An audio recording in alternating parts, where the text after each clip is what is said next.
Hey, this is Gratuitous. Welcome to Music Production Made Simple, the show that focuses on best practices about music production, which is based on FL Studio. If you're wanting to become the best producer you could be, subscribe and listen weekly. You can also check out my courses, which teach you the principles and basics of music production. They'll get you up and running quickly. In addition, I also have books on Amazon and tons of music on Spotify. Always feel free to hit me up at hi@itsgratuitous.com. So let's get into the episode. All right, hey, what's up, everybody? Gratuitous here. Welcome back to episode number 23. I'm going to be talking about two things in this episode. One's going to be talking about sleep, keeping a consistent schedule, and how important it really is to truly be creative, to have a clear mind and stuff like that. And second, we're going to be talking about some audio interfaces. Okay. So before we get into the episode, I want to talk about that I just released my course. It's called How to Use a MIDI Keyboard for Beatmakers. Again, the reason why I created this course was because I have a chat box on my website, and one of the most common questions I received was, how do I use a MIDI keyboard as a beat maker to make my beats? So I made that course specifically just for all those questions that were asked. I uploaded like the intro video to YouTube, and I saw that some of you guys were giving some dislikes to it. Again, my main reason for that was just I got lots of questions to it, so I just created a course. Hopefully it's going to benefit some of those of you who actually asked the question, okay? So it is out there now. I'll leave the link in the resource section here. So again, it's called How to Use a MIDI Keyboard as a Beat Maker by me, Gratuitous. So I just want to talk about sleep, okay? How important sleep is. For myself, I am an electrician, so that means that it's early mornings, and I get the afternoons-ish off. I get off around 3, depending on the day. But my morning usually starts around like 5 o'clock in the morning. That's when the alarm goes off. Doesn't mean I actually get up at that time. Sometimes I hit snooze a couple times. Depends on the day. But the alarm goes off around 5, okay? And really, in order for me to feel good the next day, to have a clear mind, and in all honesty, I feel that I'm the most productive is if I'm in bed before 9 p.m., okay? Now, this schedule can always change, and obviously depending on your schedule, your work schedule, how you operate and stuff like that. And the reason why I say that is because being a beat maker and a producer, and not only just the creative side of things, but I also create these courses, do this podcast, currently writing, another book. But I do have books on Amazon for those of you who don't know. You guys can check out my author name, Riley Weller. I have like Safe Spots, Audio Painting, as well as Proper Producer Mindset. Those are just the 3 books I have on Amazon. But all I'm trying to say is, nowadays, it's so easy to get distracted. You're on your phone, you're looking at, whatever you're researching. It could be something beneficial, or you could just be like, spending time on social media or whatever you're doing. It's so easy to get distracted, and all of a sudden you realize you're like, oh, now it's 9:30, or oh, now it's 10, oh, now it's 10:30, and you're just like, whatever, I'll be a little bit tired tomorrow. But the thing is, it kind of compounds, right? So it's really, really important that you do get a good sleep. I just find when I get a good sleep, it just makes the next day just so productive. Even after I'm done like a full 8-hour shift at my real job, I feel like I can come home and create whatever I want to create without that kind of cloudy kind of mind, in a sense of, oh, I'm tired, or, oh, I really don't feel like doing that. Again, when I get that rest, I actually want to work towards whatever, I'm kind of working on. Again, whether that be like a beat tape, which I am working on. I'm working on my volume 9. Okay, so, just maybe just a little wake up call, or like a little reminder for you. Just don't forget how important sleep is. I know that, you want to stay up late, to take the most advantage of your night. But for me personally, I would rather go to, be in bed by 9 and have a super productive, 4 or 5 hours, at home, rather than be tired and not be that productive. Okay. So now I just want to talk to you about an audio interface. Now, an audio interface is such a powerful tool for us beat makers. It allows us to do so many things, like plug in, high-end microphones or our speakers. Now, I just want to talk about some of the features of an audio interface. If you already have one, or if you're looking to buy a new one, or if you haven't even bought one yet. These are some things that, my suggestions to you, some ways how you can kind of save money, as well as, I guess, like the brand I recommend. Again, this is not like a paid sponsorship show. It's just all me here. I don't do like the paid sponsorship stuff. I guess pretty much the paid sponsorship would be me like promoting like my courses and stuff like that. So on an audio interface, you have what's called ins and outs, okay? So a lot of these audio interfaces, you're going to see like 4 ins, two outs, and many times it's like 4x2, or it could be like 2x4, or and what that is saying is just like how many ins. So an in is something that you literally plug into your audio interface. So that could be like your microphone, it could be a guitar, and it's just telling you that you have two inputs. In the case if you get a 2i2, or that's how Focusrite, that's the brand which I do recommend, Focusrite. I have a Focusrite Scarlett. They've been amazing for me. In my early years, I had an M audio interface. It was a Fast Track Pro. I must have got like a lemon, or maybe it just wasn't a good product. It was a horrible experience. When I upgraded to the Focusrite Scarlett, it was just night and day, just a great product. And from there on, I have actually upgraded to the second generation. So they had like their first generation series. They came out with a second generation, and now they are on a third generation. I haven't had the chance to check out that audio interface. I'm sure it's it's an improvement, because the second generation to the first generation was a huge improvement when it comes to latency, which I want to get into. Okay, so again, that the ins just allow you to plug in, equipment into the audio interface. Now you have the outs, and this all depends on you as a beat maker. How do you set up your studio? Do you have a lot of outboard gear? For me personally, I'm recommending to you to stay away from the outboard stuff, unless you're kind of dealing with like a preamp and maybe like a hardware compressor for your actual microphone. If you're going to do like podcasts, or do actual real recording, or create courses. Like for myself, I have like a single channel preamp where I'm able to kind of compress a little bit. It has a gate. I have an EQ on there. I just kind of do really, really light stuff on the on the actual channel strip. That way I have a nice good signal going into my computer, but then I'll do like additional processing with like EQ, compression, a multiband compressor, de-essing, and stuff like that. So on the audio interface, you just have to think about, what are you going to be using this audio interface for? Do you want to connect a lot of outboard gear? If you're going to want to make sure that you have more than just two outs, okay? Because if you only have two outs, that means that you can just plug in your left and right speaker. If you have more outs, that means that you can send out on like the 3 and the 4 to outboard gear. And if you had more inputs, or even just like the two inputs, again, depending on your flow, you would be able to send it out on like the 3 and the 4, go through like your hardware, and then you can record it back into the audio interface. So again, it all depends on your workflow. Me personally, I honestly just suggest just work inside your computer. It's the future. It's the way to do it. It's the easiest way to do it.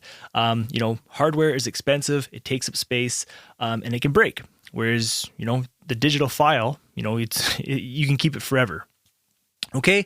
In addition to an audio interface, so like you're able to plug in your microphones and guitars, but they actually have built-in preamps.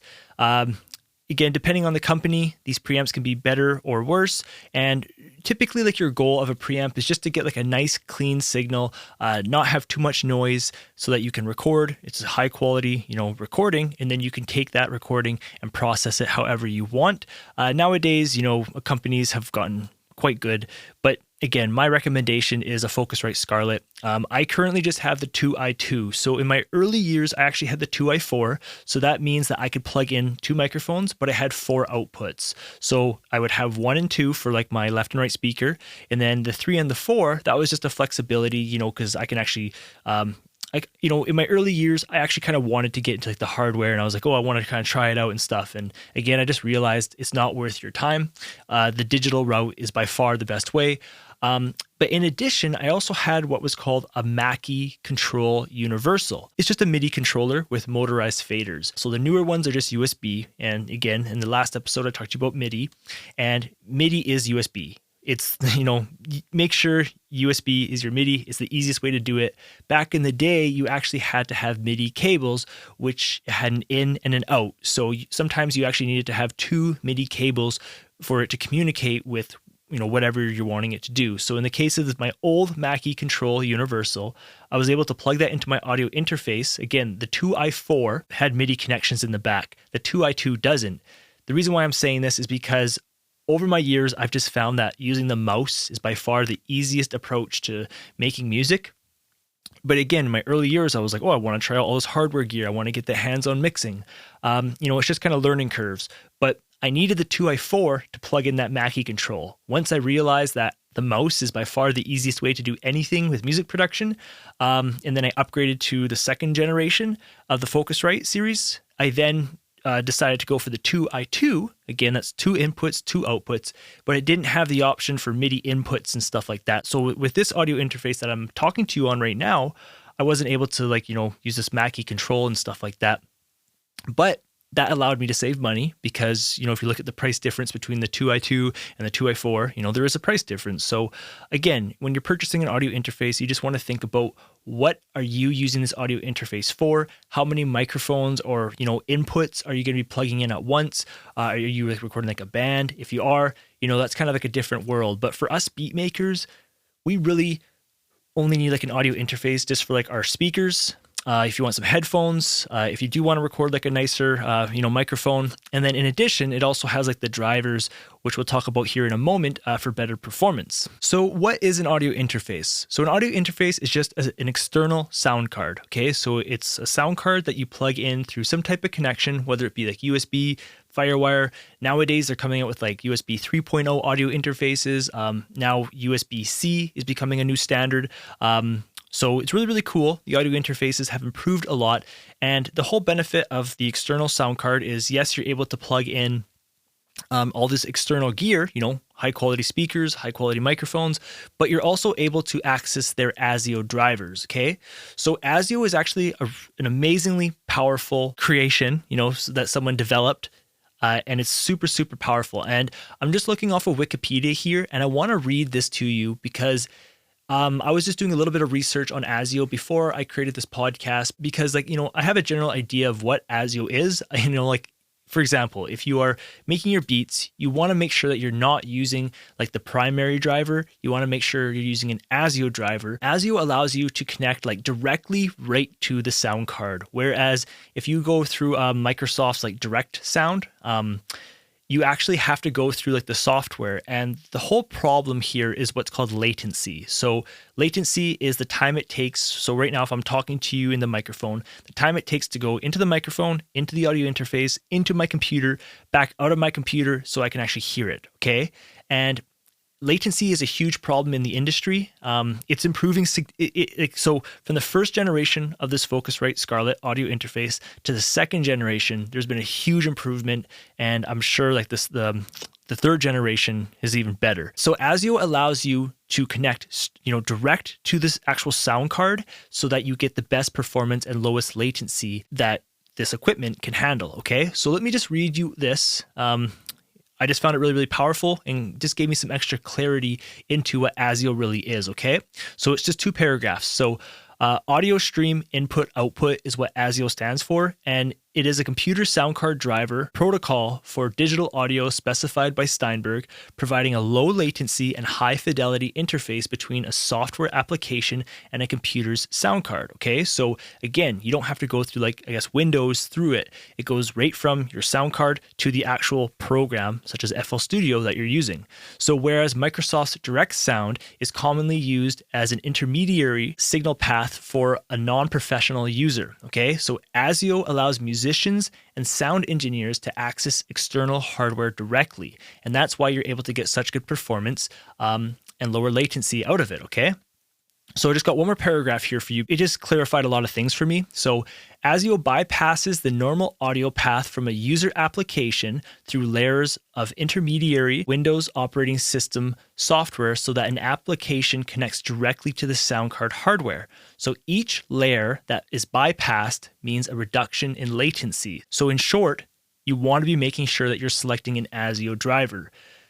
FL Studio now has released what's called the I think it's FL Studio ASIO. If I loaded up FL Studio, I'd be able to see it. If you hit F10 in FL Studio, go to the audio tab, you're going to see options for, different sound drivers. Make sure that you are using an ASIO driver. So when I first started, it was ASIO for all V2. So that is if you don't have an audio interface. And then if you had an audio interface, you wanted to use the actual audio interface's ASIO driver because typically it was coded better and it was specific just to that audio interface. However, in my experience, sometimes choosing like the actual ASIO for All V2 actually gave better performance back in the day. Now, FL Studio has created their own ASIO driver, and it's really, really awesome because if you use something like OBS, so that's Open Broadcast Software, that's what I use, if you want to like stream or if you want to, record courses and stuff like that. A big problem with using an ASIO driver was that these applications, you were not able to record the audio out of it. So for example, if I was, streaming, or if I was recording a tutorial or a course and I was using FL Studio and I was not using the FL Studio ASIO driver, the OBS, so the recording software, would not be able to hear FL Studio's audio. And I'm really, really grateful that they did release that ASIO driver because again, you're able to get that low latency, good performance, and you're also now able to record your desktop audio at the same time. So it's just super, super important that when you have your audio interface that you are selecting an ASIO driver and you guys are going to be good to go. The last point I want to talk about with your audio interface is like the buffer size, okay? So when you go to actually record your music, in the very, very early stages of the song, you don't have much going on, okay? So you're not going to experience what's called underruns. Underruns is when your CPU cannot handle what you're throwing at it in a sense of like, too many VSTs, too many sounds, et cetera, et cetera. So what you will experience with underruns is like glitches, pops, and it really feels like your computer's about to break at any moment, depending on how hard you push it. If your computer's a bit weaker, and especially, back in the day when computers weren't as powerful as they are now, I remember like sometimes my computer would just like freeze and it would be like super weird sounding, and all of a sudden it would just like everything would go like silent, and then like your song would go like back to normal once it stopped playing like the chorus, because typically the chorus is the busiest part of a song, has all the instruments going on. And so what I'm trying to say is your buffer size, you can actually adjust this depending on where you are in your song and also depending on the power of your computer. Nowadays with my computer, I built a pretty decent computer for music production and creating all my courses and stuff. So I really don't have to fiddle around with this buffer size. But in my early years of producing, I did. So what I'm trying to say is in the very, very beginning of your song, you can set your buffer size smaller. And the reason why you want to do that is because of latency, okay? Because latency is a problem within the industry, and there's actually been tests and stuff. So, they actually sat someone down and they were playing with how much latency that they could handle so that they can still play in time. And if there's too much latency, so what happens is, someone presses a note and there's a delay, and then that delay goes into their headphones. And as they continue to try and play like, that piece, that musical piece that like they're trying to play, the delay screws them up because, they're focusing on the new note, but the old note is still being played back to them. So it really skews with like your mind. Okay, so when you have a lower buffer size, you get less latency. So in other words, your MIDI keyboard or even a microphone, if you're recording, is more responsive, and you can get better performance out of the player because there's, less delay. But now as the song starts to grow, imagine you had like, 11 instruments, tons of effects, and again, so in the very, very early stages, you start to kind of create more instruments, more VSTs, more melodies, and then you start getting into the mixing, and then you get to the mastering. And in each of these stages, you may have to play with this buffer size. So again, in the early stages, you might put it down to 512. I typically find that's a great area for good responsiveness. And then, let's say we kind of get into like 11 instruments, give or take, depending on your computer's power. Now you start to kind of get underruns. You're like, okay, well now you have to hit F10 in FL Studio, just go to like the settings, go to the audio tab, go to the buffer length, and you'll have to increase this maybe now to 1024. And now, maybe that will work fine for you now until maybe you start into like the mixing and mastering stage. And in all honesty, the lower buffer length is really only important when you're actually creating the melodies, okay? Once you pass that stage of the creation stage of like, creating the melodies and stuff, once you're into, adding transitions or the mixing and the mastering stage, you can bump it up to like, the 2048. And if your computer can't even handle that, FL Studio even has the triple buffer option, which will even increase that buffer length even more so that you can even handle more out of your computer. But when you have an audio interface, a good audio interface, and their drivers are coded well, you'll be able to get better performance out of your computer because of the audio interfaces, ASIO drivers, and then you may just have to play around with that depending on how powerful your computer is. Okay, so there's some information on audio interfaces. Hopefully it kind of helps you out.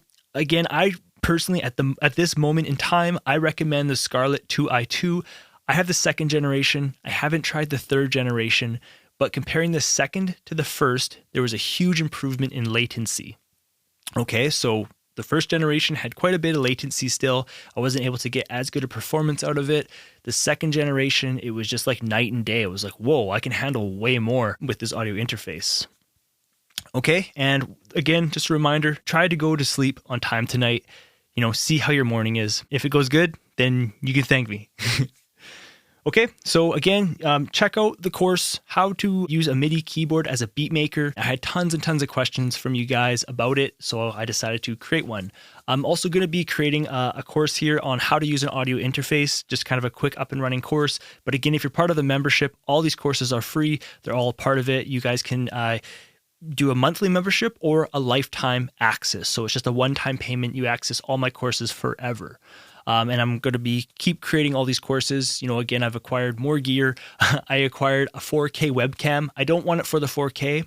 I just like the 60 FPS. So I'll be on 1080p, 60 FPS. And the reason why I got the webcam is so you guys can actually see like my keyboard in high quality. I just wanted to get a better one so that I can keep these courses with the highest quality gear, that my budget really allows for right now. And, the courses are starting to grow. I'm able to reinvest the money back into higher quality gear.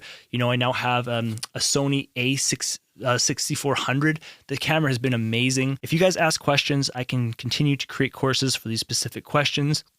If not, I'm going to keep creating courses on just different things I want to teach and talk about. I'm going to be coming out with some how to create a beat type courses here soon too, such as how to create like a hip hop beat or like a dance beat. And if you guys have any input, of what you'd like to see in that, again, if you're part of like the membership, you guys will be getting it within your membership. Okay, so thanks for listening. Always feel free to reach out to me with questions, and I'll talk to you guys in the next episode. Thanks for checking out the episode. If you had any questions, visit itsgratuitous.com/podcast, select an episode, and submit your question at the bottom of the page to the contact form. If you'd like to take my FL Studio courses, see my current studio and podcasting gear, read my books, or are interested in lessons, visit the link itsgratuitous.com/learning. That page will redirect you to more info and resources. I hope the best with your productions. I'm Gratuitous, and I'll see you in the next episode.